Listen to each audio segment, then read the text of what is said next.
Ito nga pala yung ipapalit ko mga tol, oh. Ayan. Tatanggalin na natin tong luma. Ito yung i-replace. Tara, baklasin na natin. So, dito lang yan eh. Ayan, oh. Ito yung RD, di ba? Tatanggalin na natin yung tornilyo dun sa ilalim. Oh, lumagitik na.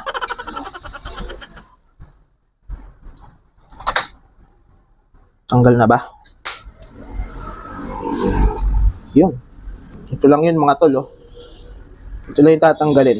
Galing mo pala dyan ah. Hindi ko alam ah. Tapos, babatakin lang natin to. Batak ng konti.